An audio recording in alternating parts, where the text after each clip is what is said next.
Le 14 août 1992, Julien Lambert et sa fille de 9 ans, Chloé, ont disparu sur un sentier de randonnée dans les Alpes françaises. Pendant 25 ans, leur sort est resté un mystère absolu, une plaie ouverte, dans le cœur de leur famille, et de la petite communauté montagnarde qui les avait vus partir. Les recherches les plus vastes n'avaient rien donné, comme si la montagne les avait littéralement avalés. Puis, un quart de siècle plus tard, un incendie de forêt dévastateur a ravagé une zone inaccessible du parc, et au milieu des cendres, une découverte inattendue a tout changé. Une tente, parfaitement conservée, avec à l'intérieur de la nourriture encore intacte, prête pour un repas qui n'a jamais eu lieu. Comment la vérité a-t-elle pu rester cachée si longtemps, si près de tout le monde ? Avant de vous raconter comment un simple carnet de dessin retrouvé dans une boîte en métal a révélé une vérité que personne n'osait imaginer, dites-nous de quelle région vous nous regardez et abonnez-vous. Croyez-moi, vous ne voudrez pas manquer la chaîne d'événements que cette découverte a déclenchée, car elle prouve que parfois, les secrets les mieux gardés ne sont pas enterrés sous terre, mais à la vue de tous, dissimulés par le silence d'une communauté. Chaque détail compte, et celui-ci a changé le cours de l'histoire pour toujours. Cette affaire est un rappel puissant que même lorsque l'espoir semble perdu, la persévérance d'une seule personne peut forcer la vérité à refaire surface, même après des décennies d'obscurité. Ce matin d'août 1992 était pourtant plein de promesses. La France célébrait encore l'euphorie des Jeux Olympiques d'hiver d'Albertville, mais, dans ce coin reculé des Alpes, le temps semblait s'écouler différemment. Julien Lambert, un architecte de 38 ans, était un homme méticuleux et un alpiniste chevronné. Pour lui, cette randonnée était un rite de passage, une façon de transmettre à sa fille Chloé son amour et son respect pour la nature sauvage. Chloé, du haut de ses 9 ans, était une fillette curieuse et pleine de vie, son petit sac à dos rouge contenant son trésor le plus précieux. Un carnet où elle dessinait les fleurs et les animaux qu'elle croisait. Elle faisait une confiance aveugle à ce père, qui lui semblait invincible, un guide capable de la protéger de tous les dangers. Le plan était simple. 3 jours de marche sur un sentier balisé, une aventure père-fille avant la rentrée des classes. La mère de Chloé, Hélène, les avait regardés partir depuis leur maison de Grenoble, le cœur partagé entre la fierté et une anxiété diffuse qu'elle ne parvenait pas à nommer. Leur retour était prévu le dimanche soir. Mais, le dimanche est passé, puis la nuit est tombée, et le téléphone est resté silencieux. Au début, Hélène s'est efforcée de rester calme, imaginant un simple retard, une nuit supplémentaire passée dans un refuge à cause du mauvais temps. Mais au fond d'elle, une peur glaciale commençait à s'installer. À l'aube du lundi, lorsque la voiture de Julien était toujours absente, la panique a pris le dessus. Elle a appelé la gendarmerie. L'alerte a été donnée immédiatement. Le sergent Dubois, un officier expérimenté de la gendarmerie locale, a pris la direction des opérations. En quelques heures, un dispositif de recherche impressionnant a été déployé. Des hélicoptères de la sécurité civile ont commencé à survoler la zone, leurs pales brassant l'air frais du matin. Des équipes cynophiles ont été dépêchées sur le terrain, les chiens reniflant chaque recoin du sentier. Des dizaines de volontaires du village voisin, des montagnards habitués à ce terrain escarpé, se sont joints aux gendarmes. Au début, l'optimisme régnait. Sur un sentier aussi fréquenté en plein mois d'août, un accident, une chute, aurait dû laisser une trace. On pensait les retrouver en quelques heures. Blessés peut-être, mais vivants. Pourtant, les jours se sont écoulés sans le moindre indice. C'était incompréhensible. Les équipes de recherche ont ratissé des kilomètres carrés de forêt, de sentiers et de ravins, mais n'ont rien trouvé. Pas un vêtement, pas un sac, pas même le petit carnet de dessin de Chloé. Le vide. C'était comme si Julien et sa fille s'étaient volatilisés. La météo avait été clémente, le sentier était clairement marqué. Julien connaissait la montagne comme sa poche. L'absence totale de preuves a rapidement transformé l'affaire en une énigme insoluble, alimentant les pires craintes. La frustration des enquêteurs grandissait de jour en jour, se heurtant à un mur de silence et de mystère. La montagne, autrefois terrain de jeu de Julien, était devenue une forteresse imprenable, qui gardait son secret. Pour Hélène Lambert, la vie s'est brutalement arrêtée ce mois d'août 1992. Peu de temps après l'arrêt des recherches officielles, elle a pris une décision radicale. Elle a quitté Grenoble, et a acheté une petite maison dans le village au pied de la montagne. C'était sa façon de refuser d'abandonner, de rester proche du dernier endroit où son mari et sa fille avaient été vus vivants. Elle est devenue une figure familière et fantomatique, arpentant inlassablement les mêmes sentiers, scrutant chaque rocher, chaque arbre, dans l'espoir insensé de trouver une réponse. Cette quête obsessionnelle l'a progressivement isolée du reste de la communauté, qui, avec le temps, préférait tourner la page. Elle vivait dans un entre-deux insupportable, incapable de faire son deuil, piégée entre l'espoir et une douleur sourde et constante. Le sergent Dubois lui aussi, a été profondément marqué par cette affaire. Ce qui avait commencé comme une enquête de routine est rapidement devenu l'échec de sa carrière, une blessure personnelle qui ne s'est jamais refermée. Même après sa retraite, il est resté vivre dans le village, hanté par le visage de la petite Chloé, et le regard perdu d'Hélène. Il passait ses soirées à réexaminer les cartes, les rapports, les quelques témoignages recueillis à l'époque, se demandant quels détails, quel indice infime il avait pu manquer. Il se sentait personnellement responsable de cet échec, comme s'il avait trahi une promesse faite à cette famille brisée. Le mystère Lambert était devenu son fardeau, une épine qu'il n'arrivait pas à retirer de sa conscience. Avec le temps, la solidarité initiale du village s'est effritée, laissant place aux rumeurs et aux spéculations. La nature ayant horreur du vide, les habitants ont commencé à construire leurs propres théories pour expliquer l'inexplicable. Certains murmuraient que Julien, endetté, avait organisé sa propre disparition pour commencer une nouvelle vie à l'étranger. D'autres évoquaient un règlement de compte lié à son travail d'architecte. Les plus superstitieux parlaient d'une mauvaise rencontre, voire de légendes locales sur des esprits de la montagne. La tragédie s'est lentement transformée en un conte effrayant, une histoire que l'on racontait aux touristes pour leur faire peur. Le silence de la montagne avait contaminé la communauté, créant une atmosphère de méfiance et de secrets non dits. Les années ont passé transformant l'affaire en un cold case, une de ces énigmes classées sans suite qui dorment dans les archives de la gendarmerie. De nouveaux enquêteurs ont parfois rouvert le dossier, mais sans nouvel élément, il était systématiquement refermé. Pour le monde extérieur, la disparition de Julien et Chloé Lambert n'était plus qu'un fait divers oublié, une note de bas de page, dans les annales des mystères non résolus. Mais pour Hélène, pour le sergent Dubois, et pour la montagne elle-même, le silence n'était pas un oubli. C'était une présence active, un poids écrasant, qui définissait leur quotidien. L'absence avait acquis une substance, un écho qui résonnait dans chaque vallée et sur chaque sommet, attendant patiemment que quelqu'un vienne enfin briser le sortilège. L'enquête officielle s'est officiellement terminée 6 semaines après la disparition, une décision administrative qui a sonné comme un coup de poignard pour Hélène. Le dossier fut classé sous l'étiquette « disparition inquiétante », une formule juridique froide et impersonnelle, qui ne pouvait en rien décrire l'abîme dans lequel sa vie avait basculé. Pour les gendarmes, c'était la fin d'un effort intense mais infructueux. Pour Hélène, c'était le début d'une solitude absolue. La compassion initiale des villageois s'est peu à peu transformée en un malaise palpable. On ne savait plus quoi lui dire. Les regards se détournaient, les portes se fermaient doucement. Elle n'était plus la victime d'une tragédie, mais le rappel constant et vivant d'un mystère que tout le monde préférait oublier.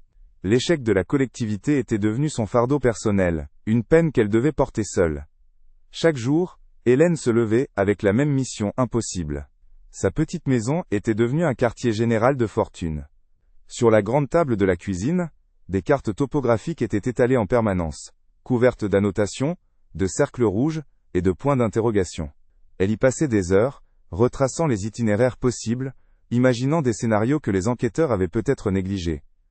Puis, elle partait marcher. Pas pour le plaisir, mais pour chercher. Elle arpentait les sentiers secondaires, explorait des ravins que les équipes officielles avaient jugés trop dangereux. Elle interrogeait les rares randonneurs qu'elle croisait, leur montrant de vieilles photos de Julien et Chloé dont les couleurs commençaient à pâlir. Sa quête était devenue sa raison de vivre, un mouvement perpétuel pour ne pas sombrer dans la folie de l'immobilité et du silence. Dans les archives de la gendarmerie, le dossier Lambert prenait la poussière. Les pistes explorées au début semblaient, avec le recul, presque dérisoires. La thèse de la fuite volontaire de Julien avait été sérieusement envisagée. Les enquêteurs avaient épluché ses comptes bancaires, interrogé ses collègues, cherchant la moindre faille, la moindre dette, la moindre liaison secrète. Mais Julien Lambert était un homme sans histoire, un mari aimant et un professionnel respecté. Rien ne collait. Cette théorie, Hélène l'avait vécue comme une seconde agression. Une insulte à la mémoire de l'homme qu'elle aimait. C'était plus facile pour les enquêteurs d'imaginer un coupable qu'une victime. Admettre qu'un père et sa fille pouvaient simplement disparaître, sans laisser de traces sur un sentier balisé, c'était admettre une faille dans l'ordre du monde, une idée trop terrifiante à accepter. Les années qui ont suivi ont été une torture de l'incertitude, une douleur que les psychologues appellent la perte ambiguë. Comment faire son deuil, sans corps, sans certitude, sans même un endroit où se recueillir? Chaque anniversaire de Chloé était un supplice. Hélène achetait un gâteau qu'elle ne mangeait jamais.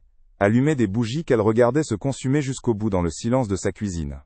Elle imaginait la jeune fille qu'elle serait devenue, son entrée au collège, ses premiers amours, une vie entière volée avant même d'avoir commencé. La rentrée des classes, en septembre, était le pire moment de l'année. Elle voyait les autres enfants avec leurs cartables neufs, et se souvenait de l'excitation de Chloé, qui lui avait montré fièrement son nouveau carnet de dessin, la veille de son départ pour la montagne. Le sergent Dubois, même à la retraite, n'a jamais vraiment quitté l'affaire. Il était devenu l'allié silencieux d'Hélène. Ils ne se parlaient pas beaucoup, mais une compréhension profonde les liait. De temps en temps, il passait la voir, prétextant une promenade, et lui donnait des nouvelles, souvent insignifiantes, sur de vieilles connaissances ou des changements dans le village. En réalité, il continuait sa propre enquête, de manière officieuse. Il relisait ses notes, hanté par le sentiment d'être passé à côté de quelque chose d'essentiel. Il retournait sur les lieux, non plus avec l'urgence des premiers jours, mais avec la patience d'un homme qui cherche à comprendre le passé. Il se demandait souvent si le silence de certains habitants n'était pas plus lourd de sens qu'il ne l'avait cru à l'époque. En 1998, 6 ans après la disparition, une lueur d'espoir a brièvement traversé les ténèbres. Un chasseur a découvert un petit sac à dos rouge, usé par les intempéries, coincé dans une crevasse à plusieurs kilomètres du sentier principal. La nouvelle s'est répandue comme une traînée de poudre. La gendarmerie a été alertée, et Hélène a passé 48 heures, dans une attente insoutenable. Son cœur balançait entre l'espoir fou de trouver enfin une réponse, et la terreur de ce que cette réponse pourrait être. Le sergent Dubois est venu lui annoncer la nouvelle en personne. Le sac n'était pas celui de Chloé. Il appartenait à un touriste néerlandais, qu'il avait perdu l'année précédente. L'espoir, si violemment ravivé, s'est éteint aussi vite, la laissant plus vide et plus épuisée qu'auparavant. Cette fausse piste a été une cruauté de plus, un rappel que le destin pouvait être aussi indifférent que la montagne elle-même. Plus d'une décennie a passé. Nous étions au début des années 2000. La communauté avait presque entièrement tourné la page. De nouveaux habitants s'étaient installés. Des jeunes qui ne connaissaient l'histoire de la disparition des Lambert que comme une légende locale, un récit pour se faire peur au coin du feu. Hélène Lambert était devenue une figure presque mythique, la Dame de la Montagne, une femme dont la douleur s'était figée avec le temps. Sa quête, autrefois perçue comme un acte de courage, était désormais vue avec un mélange de pitié et d'incompréhension. L'injustice n'était plus seulement l'absence de réponse, mais l'érosion de la mémoire collective. Le temps, qui aurait dû apporter l'apaisement, n'avait fait qu'épaissir le brouillard du mystère, laissant Hélène et le sergent Dubois seuls gardiens d'une histoire que le monde avait décidé d'oublier. Puis, en août 2017, 25 ans jour pour jour après la disparition, la nature elle-même a décidé de briser son propre silence. Un été d'une sécheresse historique a transformé les forêts alpines en une poudrière. Un incendie, déclenché par la foudre sur les hauteurs, s'est propagé avec une férocité inouïe, dévorant des milliers d'hectares. Pendant des jours, le ciel s'est teinté de rouge et de gris, et une pluie de cendres est tombée sur le village, comme un linceul. L'incendie a ravagé une zone particulièrement escarpée et dense, un secteur que les équipes de recherche de 1992 avaient jugé quasiment impénétrable. Personne ne pouvait alors imaginer que cette catastrophe écologique, cette force de destruction aveugle, était sur le point de devenir le catalyseur qui allait tout changer, révélant une vérité que le temps et la végétation avaient méticuleusement dissimulée. Une fois l'incendie maîtrisé, des équipes de l'Office national des forêts ont été dépêchées sur place pour évaluer l'étendue des dégâts. Le paysage n'était que désolation, un sol noirci, des squelettes d'arbres calcinés se dressant vers un ciel encore voilé de fumée. C'est dans ce décor apocalyptique qu'un jeune garde forestier, Léo Martin, a remarqué quelque chose d'incongru. Au milieu des cendres, une forme étrange, une couleur qui ne devait pas être là. En s'approchant, il a compris. C'étaient les restes d'une vieille tente, dont la toile de nylon avait partiellement fondu mais dont la structure métallique était encore visible. Intrigué, il a appelé ses collègues. À première vue, cela pouvait être le campement abandonné de n'importe quel randonneur. Mais quelque chose dans la disposition des lieux, une sorte d'ordre anormal, a immédiatement éveillé leur méfiance.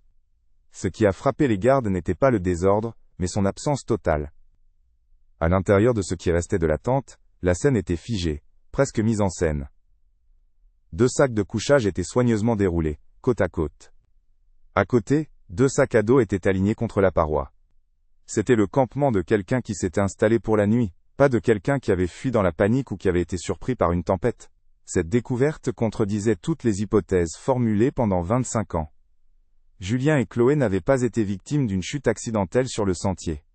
Ils n'avaient pas été emportés par une crue soudaine.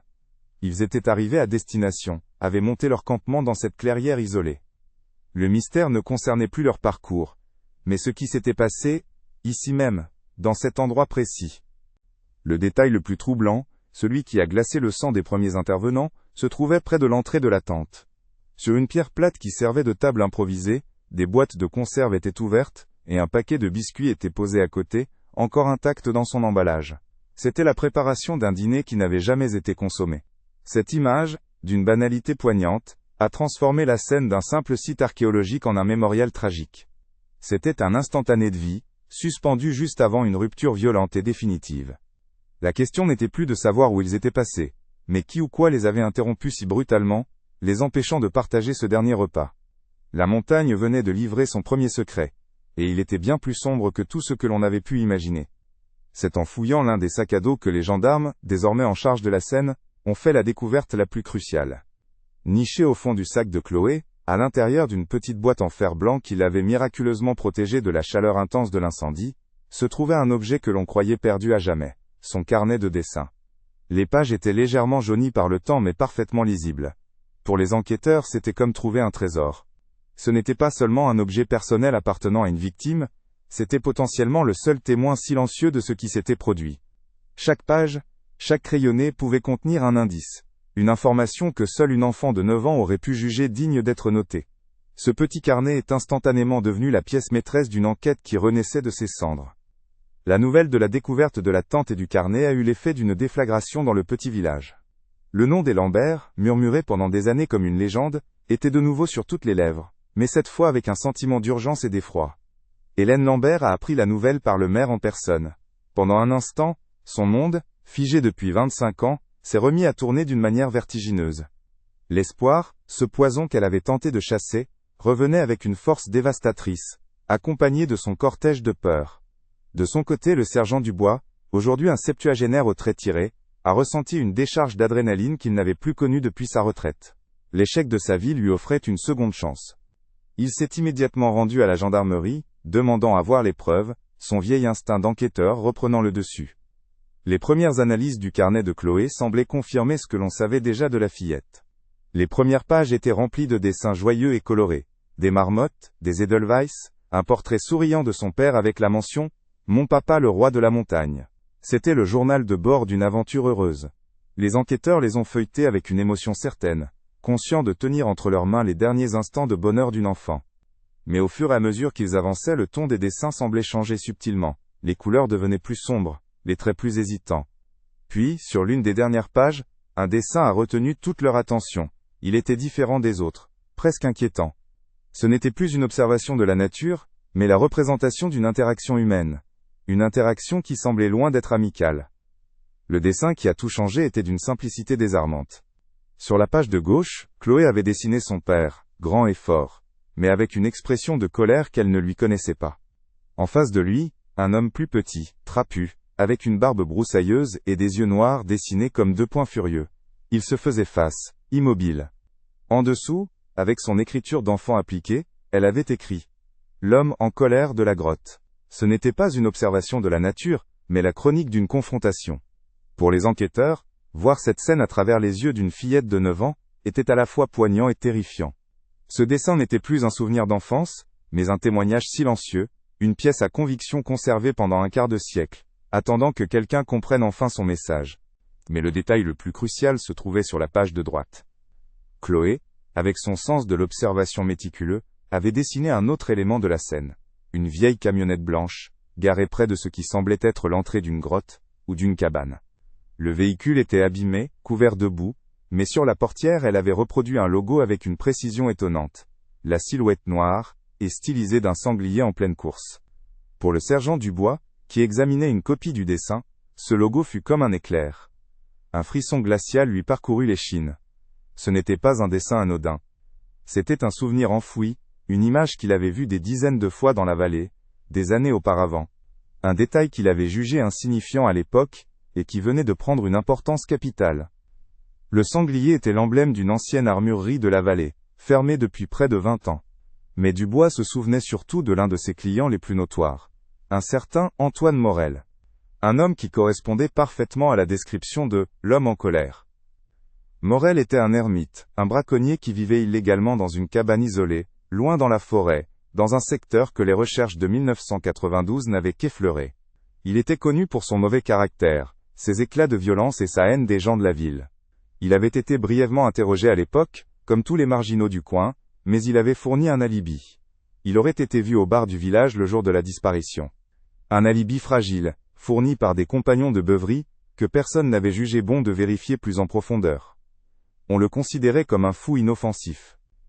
Avec cette nouvelle piste, l'enquête, autrefois gelée, reprenait vie avec une intensité féroce. Le sergent Dubois, bien qu'à la retraite, fut intégré à la nouvelle équipe de la gendarmerie en tant que consultant. Son expérience du terrain et sa mémoire des lieux et des gens étaient devenues inestimables. Ils ont rouvert les archives, exhumé le dossier poussiéreux d'Antoine Morel. Les pièces du puzzle commençaient à s'assembler. La cabane de Morel se situait dans une zone reculée, mais non loin d'un sentier secondaire, que Julien Lambert, en quête d'un peu plus d'aventure, aurait très bien pu décider d'emprunter. La théorie d'une mauvaise rencontre, autrefois écartée faute de preuves, devenait soudainement l'hypothèse la plus probable. La montagne n'avait pas avalé Julien et Chloé. Un homme les avait fait disparaître. La première étape pour les gendarmes fut de localiser Antoine Morel. Mais les registres de l'état civil leur réservaient une surprise de taille. Un nouveau mur qui semblait se dresser devant eux. Antoine Morel était décédé. 10 ans plus tôt, en 2007, d'une crise cardiaque, selon le rapport officiel. Mort de cause naturelle. Le tueur potentiel était mort et enterré, emportant ses secrets avec lui. Pour certains, c'était la fin de l'enquête. Mais pour Dubois et le jeune capitaine qui dirigeait les opérations, c'était tout le contraire. La mort de Morel signifiait que sa propriété, sa cabane et son terrain, étaient à l'abandon depuis une décennie. Une capsule temporelle potentiellement intacte. Si des preuves existaient, elles étaient là-bas, attendant d'être découvertes. La mort du suspect ne clôturait pas l'affaire, elle leur donnait enfin un accès libre à son monde. Obtenir un mandat de perquisition pour la propriété d'un homme décédé sur la base d'un dessin d'enfant vieux de 25 ans n'était pas une mince affaire, mais la conviction de Dubois et la cohérence des nouveaux éléments ont suffi à convaincre le juge. Quelques jours plus tard, une équipe de gendarmes, accompagnée de techniciens de la police scientifique, se fraya un chemin jusqu'à la cabane délabrée d'Antoine Morel.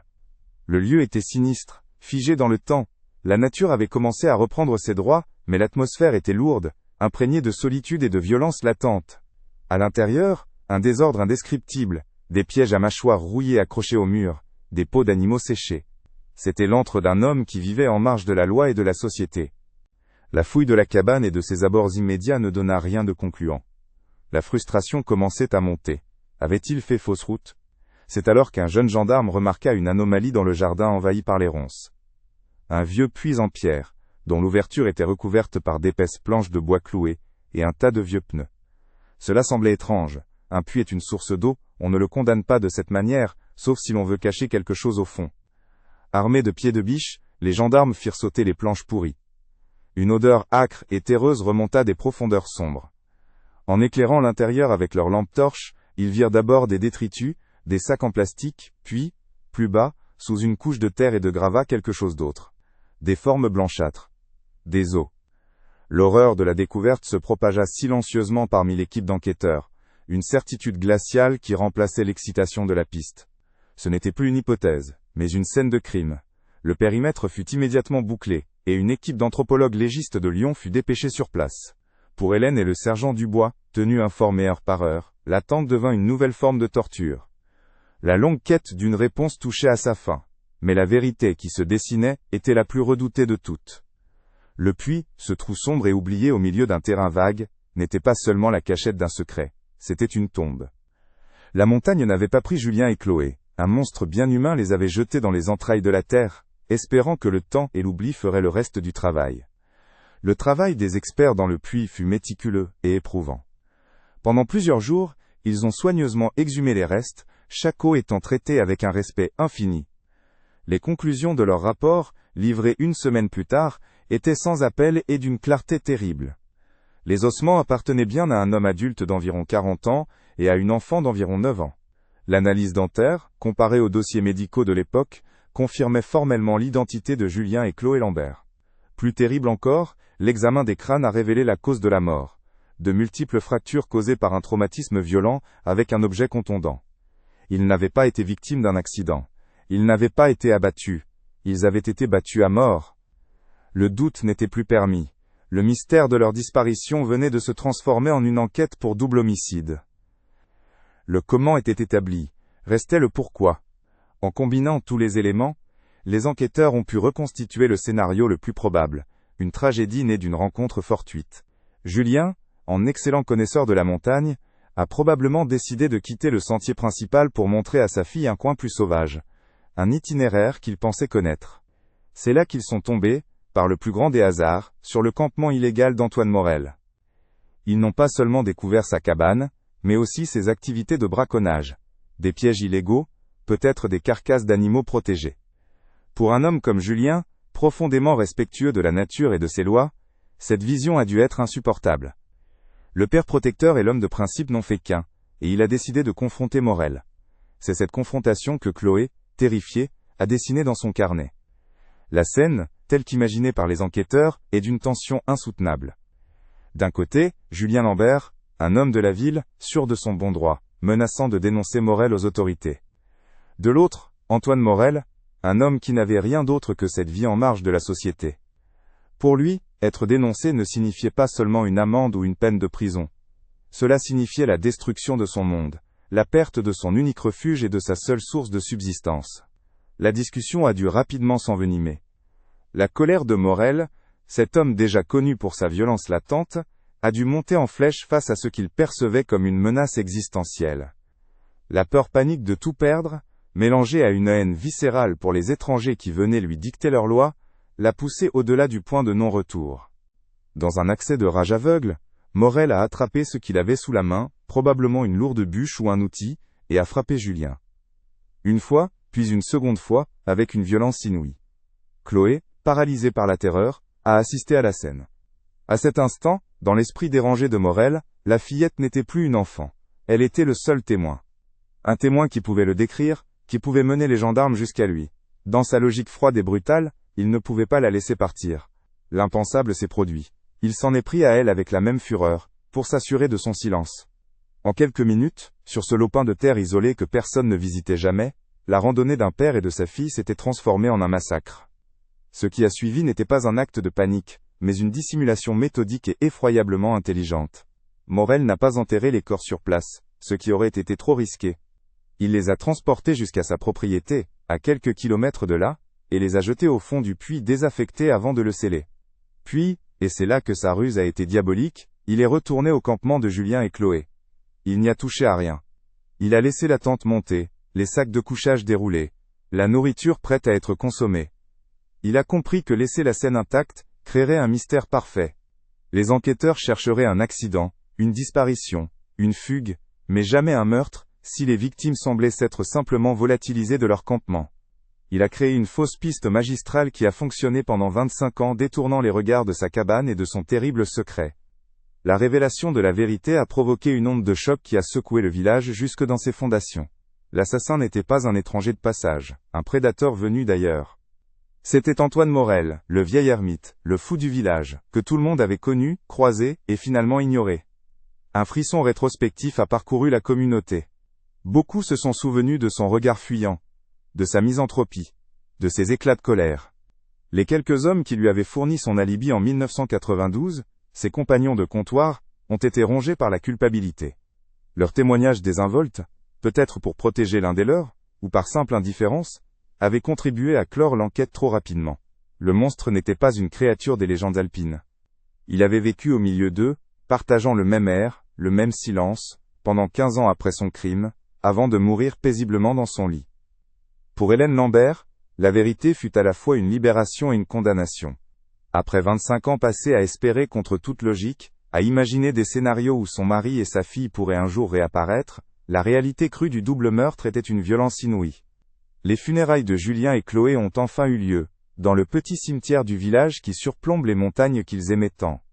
Une foule immense était présente, non seulement par compassion mais aussi par un sentiment de culpabilité collective. Le silence qui avait régné pendant des décennies s'était transformé en un chagrin partagé. Pour la première fois, Hélène n'était plus seule dans sa douleur. Elle pouvait enfin pleurer un père et une fille, et non plus des fantômes. Le cycle de l'incertitude était brisé, mais il laissait place à la certitude d'une brutalité insondable. Une fois la cérémonie passée, un vide immense s'est installé dans la vie d'Hélène. Sa quête, cette mission qui avait structuré chacun de ses jours pendant un quart de siècle, était terminée. La grande table de sa cuisine, autrefois couverte de cartes et d'hypothèses, était désormais nue. Les sentiers qu'elle arpentait sans relâche, n'avaient plus de secret à lui livrer. Elle avait sa réponse, la vérité la plus terrible qui soit, mais cette vérité ne lui ramenait personne. C'était une victoire amère, une justice qui arrivait bien trop tard. Elle a dû réapprendre à vivre sans l'obsession qui la définissait, à trouver un sens dans un monde où le mystère était résolu, mais où la douleur de la perte demeurait, pure et intacte. La fin du combat ne signifiait pas la fin de la souffrance, mais le début d'un deuil enfin possible. Le sergent Dubois, lui aussi, a trouvé une forme de paix tordue dans cette résolution. Le poids de l'échec qui l'avait écrasé pendant des années s'est allégé, mais il a été remplacé par une tristesse profonde et un flot de regrets. Il avait enfin résolu l'énigme de sa carrière, mais à quel prix? Il ne cessait de repenser à cet alibi fragile, à ces témoignages désinvoltes, qu'il n'avait pas suffisamment remis en question à l'époque. Il avait eu l'assassin sous les yeux, mais comme tout le monde, il avait vu un marginal, pas un monstre. Cette affaire lui a appris une leçon cruelle sur la nature humaine et sur les failles d'une enquête. La justice était rendue, mais elle était posthume. Il avait redonné leur nom à Julien et Chloé, mais il ne pourrait jamais leur rendre la vie. Le village, quant à lui, a dû faire face à son propre reflet dans le miroir. L'assassin n'était pas un mythe, mais un voisin.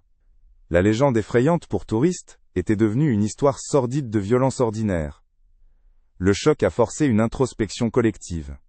Comment avait-il pu ignorer les signes?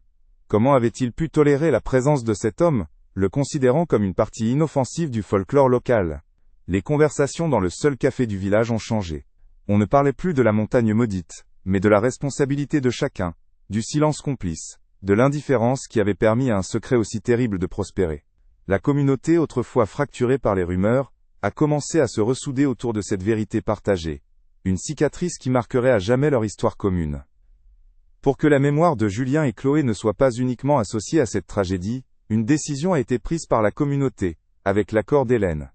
Au départ du sentier de randonnée, une plaque commémorative a été installée. Mais ce n'est pas une simple plaque. Elle est accompagnée d'un extrait du carnet de Chloé, un de ses dessins joyeux d'une fleur de montagne, avec cette simple phrase « Pour que la montagne reste un lieu de vie ». Le carnet de dessin, cet objet qui avait à la fois témoigné de l'horreur et permis de la résoudre, est devenu un symbole d'espoir. Un petit fonds a été créé en leur nom, pour financer des sorties scolaires et des programmes d'éducation à la nature, transformant une histoire de mort en une leçon de vie pour les générations futures. Ainsi le silence de la montagne a finalement été brisé, non par un cri, mais par la voix douce d'une enfant, couchée sur le papier. L'affaire Lambert est devenue un rappel puissant que la vérité, aussi profondément enterrée soit-elle, peut toujours refaire surface, parfois grâce à la force destructrice d'un incendie, mais surtout grâce à la persévérance d'une mère, qui a refusé d'oublier. Pour Hélène, la vie ne serait plus jamais la même, mais la fin de l'incertitude lui a permis de regarder à nouveau les sommets, non plus comme une tombe, mais comme le dernier témoin de l'amour d'un père pour sa fille. L'histoire était terminée, les victimes avaient retrouvé leur dignité, et la justice, bien que tardive, avait enfin eu le dernier mot. Si vous croyez qu'aucune victime ne doit être oubliée, et que la quête de la vérité est fondamentale, s'il vous plaît, partagez cette vidéo. N'oubliez pas de vous abonner pour d'autres enquêtes approfondies sur des affaires qui méritent d'être racontées. Merci de nous avoir écoutés.